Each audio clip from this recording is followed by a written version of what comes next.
आप लोगों की एकता बहुत अच्छी थी, आपका मैसेज बहुत ऊपर लेवल पे चल रहा है। और साथियों, आपकी एकता को देखते हुए चेयरमैन साहब ने मुलाकात का समय भी दिया था, लेकिन दीपावली का समय होने के कारण वो व्यस्त भी थे, उनसे मिलने वाले बहुत आ रहे थे। उसी बीच उन्होंने हमें समय दिया था और कहा था कि मैं अभी डीटीसी को जान लूं, नया नया आया हूं और आपसे परिचय चाहता था, इसलिए आपसे मुलाकात की। लेकिन हमारा सवाल एक ही था, साहब त्योहार सर पर है, हमें इतना पैसा नहीं मिलता कि हम उसे खुशी से मना पाए उस त्योहार को। तो साहब हमने यही कहा कि साहब हमारे लिए दिवाली और बिना दिवाली एक जैसी होती है, क्योंकि हमारे लिए कोई रजिस्टर्ड हॉलीडे नहीं होता, हमें कुछ एक्स्ट्रा नहीं दिया जाता। तो इतना बताने पर उन्होंने कहा कि आपकी समस्याओं के लिए अलग से समय देंगे, लेकिन अलग से समय अभी तक नहीं दिया गया है। और साथियों, हमने वहां अनाउंसमेंट किया था कि 1 महीने के भीतर हमारी समस्याओं का समाधान यदि होता है तो कर्मचारी सुचारू रूप से अपने काम पर रहेंगे। अगर 1 महीने के अंदर हमारा समाधान नहीं किया जाता तो हम दोबारा से धरना प्रदर्शन करेंगे।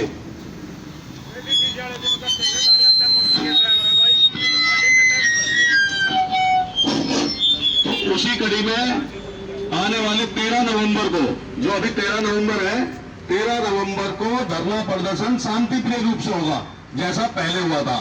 लेकिन साथियों, धरना तभी कामयाब होगा जब आपकी संख्या वहां पर होगी, क्योंकि नोटिस सब करते हैं, ये भी नोटिस किया जाता है कि कितने आदमी पीड़ित हैं, कितने लोगों को समस्या है। तो समस्या तो हम सबकी है। अगर बटे रहेंगे कि भाई कंडक्टर है, उन्हें तो इलेक्ट्रिक बस में भेज दिया जाएगा, ड्राइवर है, उनका पता नहीं क्या होगा। अगर इस प्रकार आपस में भेदभाव रखोगे, बटे रहोगे, तो भैया ना तो ये कुछ सुनने वाले, ना कोई सुनने वाला। आपकी सुनी जब जाएगी जब आप एक होंगे, एकता होगी और आपकी संख्या में दिखाई देगी, संख्या में ताकत होगी। तो साथियों, वही एकता, वही संख्या दोबारा आपको दिखानी है। साथियों, दबाव पूरा है, लेकिन डिपार्टमेंट का पहले से चला आया कि इन्हें डराते रहो, जितना ये डर के रहेंगे उतना इनका काम चलता रहेगा। तो भैया डरना बंद कर दो, क्योंकि रोजगार पे लात मारने की इन्होंने पूरी साजिश कर रखी है। क्योंकि ड्राइवरों का भविष्य लटका हुआ दिखाई दे रहा है, क्योंकि बस जो हरी और लाल बंद होने वाली है। उनके बाद इन्होंने कहा कि प्राइवेट कंपनियों को ठेका दिया गया ड्राइवर लाने का। तो साथियों, ऐसे जो फैसले इसी रूम में बैठ के जो किए जाते हैं, उनमें यूनियनों की भी भागीदारी होती है। अब जाने कौन सी यूनियन रही होगी जिसने इस फैसले में सहमति दी है। हम इसके विरोध में हैं और हम चाहते हैं वो ड्राइवर जो प्राइवेट बसों पे भी लगे हुए हैं, उनको भी डीटीसी में लिया जाए, क्योंकि डीटीसी विभाग के खुद के ड्राइवर होंगे तो वो विभाग चलेगा। और साथियों, कंडक्टरों के साथ भी ऐसा है।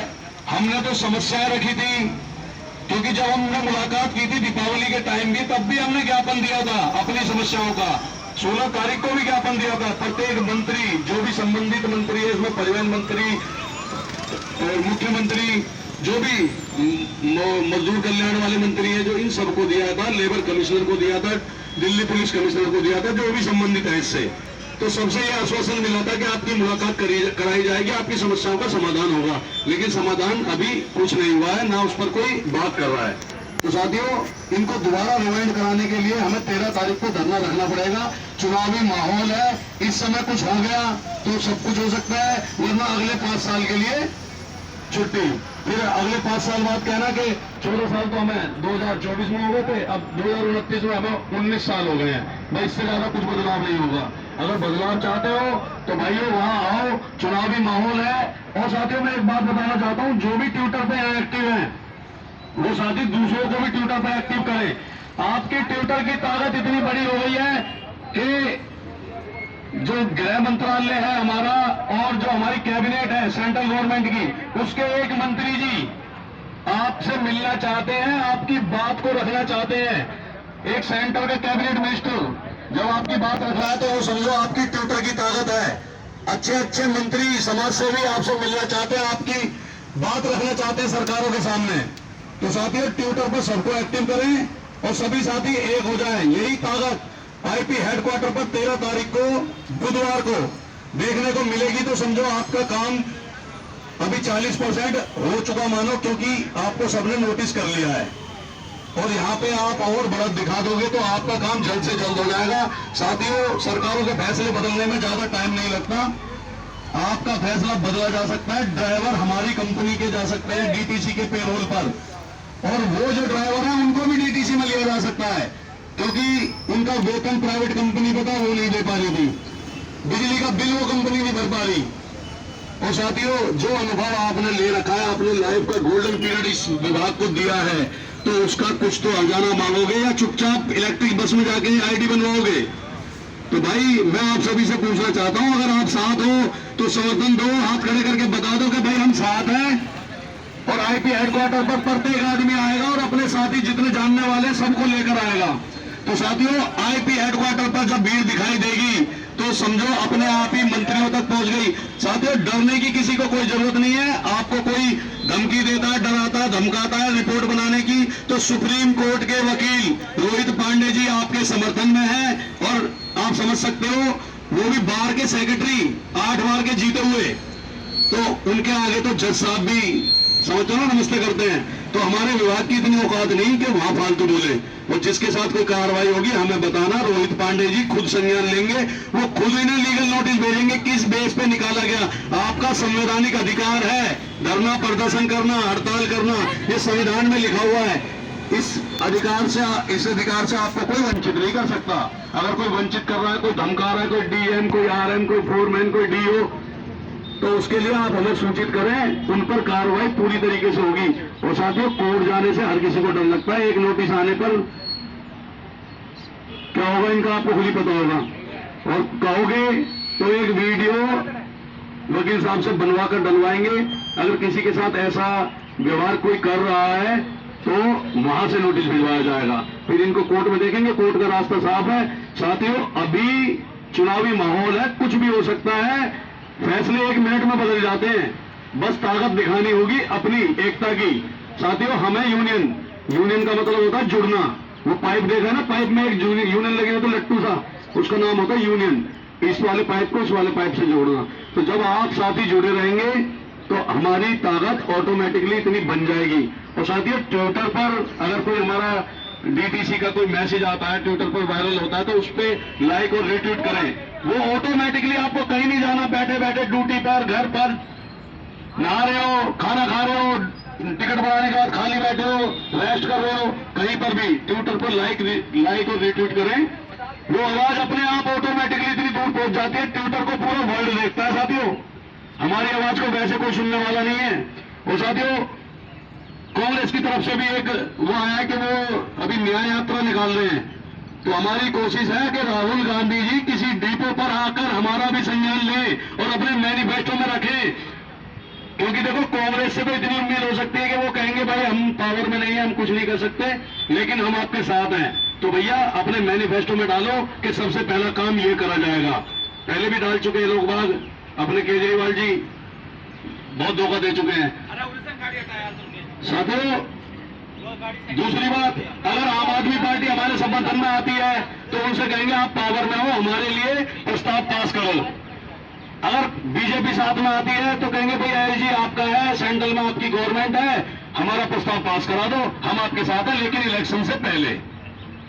और अगर आचार संहिता लग जाती है तो कोर्ट का रास्ता साफ है, कोर्ट में अपना केस चल रहा है। 16 दिसंबर को तारीख है। ज्यादा से ज्यादा साथी बावर्दी राउस एवेन्यू कोर्ट में पहुंचे सुबह 10 बजे। तो साथियों, हमारा आने का यह मकसद यह था कि हर आदमी तक खबर हो। हमारे पोस्टर लगे हुए हैं, पोस्टर में 16 अक्टूबर की तारीख है, उसको कोई साथी देख रहा हो तो काट के 13 नवंबर कर देना, वरना आपको पता होना चाहिए कि 13 नवंबर है, उसको 13 नवंबर ही पढ़ना। क्योंकि साथियों, प्रत्येक डिपो पे जाना संभव नहीं हो पाएगा, टाइम बहुत कम बचा है 13 तारीख में। 13 तारीख को आप सभी को आईपी हेडक्वार्टर पर धरना प्रदर्शन में आना है, शांतिपूर्वक आना, बावर्दी आना है। बावर्दी, आपको लगता हो कि भाई कोई चेहरा पहचानेगा तो मास्क लगा के आ जाओ, लेकिन वर्दी दिखाई देनी चाहिए कि डीटीसी का आदमी यहां बैठा है और आपका मामला बहुत लाइमलाइट में है। साथियों, इस मौके को मत गंवाना, क्योंकि ये चुनावी माहौल है। चुनावी माहौल में कोई भी पार्टी आपके साथ खड़ी हो जाएगी आकर। जो भी खड़ा होता है, हमारा भैया चुनाव से पहले हमारा काम कर दे, हमें लगेगा आप हमारे साथ हो। पूरी डीटीसी उनके साथ है, हमारा पूरा परिवार, हमारे रिश्तेदार, हमारे गली मोहल्ले के आदमी भी उनके साथ हैं। पूरा विश्वास आप लोगों के साथ रहकर आपकी तरफ से मैं उन्हें विश्वास दिला सकता हूं, लेकिन पहले हमारा काम। और साथियों, चेयरमैन साहब नए हैं, हमें आशा भी है कि वो हमारे साथ पूरा कोऑपरेट करेंगे। तो उनका कहना भी था कि हम जल्दी बुलाएंगे, अभी नहीं बुलाया है, लेकिन जिस दिन हमारा धरना प्रदर्शन होगा उन्हें मजबूरन हमें बुलाना ही पड़ेगा, क्योंकि वो दिल्ली पुलिस का काम है हमारा ज्ञापन दिलवाना, उनसे मुलाकात कराना। तो साथियों, वो तभी हो पाएगा संभव जब आप लोग वहां खुद आओगे, अपने साथियों को भी लाओगे।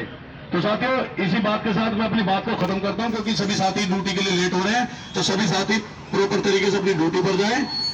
लेकिन 13 तारीख दिन बुधवार सभी को याद रखना भाई, वहां आना है और आप आओगे अपने लिए, अपने बच्चों के भविष्य के लिए, वरना ये तानाशाही जिंदगी भर चलती रहेगी, ये डराते रहेंगे, हम डरते रहेंगे। साथियों, जिसके भी पास मोबाइल है, एंड्रॉइड फोन है, सोशल मीडिया पे सब एक्टिव है, वीडियो बनाओ, वायरल करो कि 13 तारीख को धरना है। मेरी वीडियो बना लो, कोई साथी मोबाइल ले रहा हो निकालो और वीडियो बनाओ, जिससे कि हमारे प्रत्येक साथी प्रत्येक डिपो तक हमारी खबर पहुंच जाए। तो साथियों, आपका समर्थन मिला, आपने हाथ खड़ा करके बताया, आप सभी का धन्यवाद। आप यहाँ आए, लेकिन धन्यवाद तब होगा जब आप एकजुट होकर वहां आओगे। ठीक है साथियों, भाई ट्विटर की बात मैंने बता दी। ट्विटर एक ऐसी पावर है जिसके लिए आपको चवन्नी खर्च नहीं करनी, समय खर्च नहीं करना। 1 मिनट का समय निकालो, मोबाइल हाथ में लो और सभ्य भाषा में, ऐसा है ना, उसको पूरा वर्ल्ड देखता है, हर एक अधिकारी देखता है। तो सभ्य भाषा में, सभ्य भाषा में लिखना है। साथियों, ये 13 तारीख इसीलिए रखी गई है, बाकी ये 16 तारीख के बाद भी हो सकता था, क्योंकि आपकी तनख्वाह नहीं आई है। एक तो हमने डिमांड रखी कि हमारी इतनी जरूरतें हैं, उनको पूरी की जाए। हमारे साथ इतनी तानाशाही हो रही है, इतने लंबे समय से कॉन्ट्रैक्ट पर रखा हुआ है, इसको खत्म किया जाए। हमारा जो कॉन्ट्रैक्ट होता है, एग्रीमेंट होता है, उसको खत्म किया जाए। लेकिन हमारी समस्या के साथ इन्होंने एक समस्या और दे दी कि हमारा वेतन रोक दिया। साथियों, जब तक बच्चा रोता नहीं है, माँ दूध नहीं पिलाती, उसे लगता है कि खेल रहा है, पेट भरा हुआ है। जब बच्चा रोता है, माँ को भी तब दुख होता है, माँ तब दूध पिलाती है। अब आपको सैलरी नहीं मिल रही, आप कुछ नहीं कह रहे, चुपचाप लगे रहोगे, तो ये ऐसे ही करवाते रहेंगे। दिल्ली होमगार्ड के जवानों को भी 7 महीने बिना वेतन के रखा था। तो साथियों, उनके जैसा होना है। उन्होंने कुछ नहीं बोला, आप कुछ नहीं बोलोगे तो आपको कोई वेतन देने वाला नहीं है, क्योंकि क्राइसिस चल रहे हैं। सरकार इधर का पैसा उधर दे रही है, उधर का पैसा उधर दे रही है। सरकार के पास पैसा नहीं है तो ये मुफ्त की रेवड़ियां बंद कर दो भैया, कर्मचारियों का पैसा तो दो, हमने तो काम कराया है, हम मुफ्त में तो नहीं मांग रहे। तो भाई उसके लिए रोना पड़ेगा, रोने के लिए वहां आना पड़ेगा। जब आपकी एकता दिखाई देगी, इन्हें लगेगा कि परेशान है, सैलरी नहीं आ रही, तो आपकी परेशानी जल्द से जल्द समाधान किया जाएगा। तो साथियों से उम्मीद है भाई कि सभी साथी आईपी हेडक्वार्टर पर 13 तारीख को दिन बुधवार, 13 नवंबर दिन बुधवार को आपको आईपी हेडक्वार्टर पे आना है। किसी साथी की कोई और समस्या हो इसके अलावा, क्योंकि अभी तो ज्वलन तहसील मुद्दा यही है कि हमारा वेतन नहीं मिल रहा और हमें 14 साल से 15 साल से कॉन्ट्रैक्ट पे लगाया हुआ है। तो साथियों, इन समस्याओं को लेकर हम वहां खड़े हो रहे हैं। तो जो भी साथी अगर कुछ कहना चाहता है तो आ सकता है कहने के लिए, वरना साथियों सभी का धन्यवाद आने के लिए। 13 तारीख का ध्यान रखना। जय हिंद साथियों।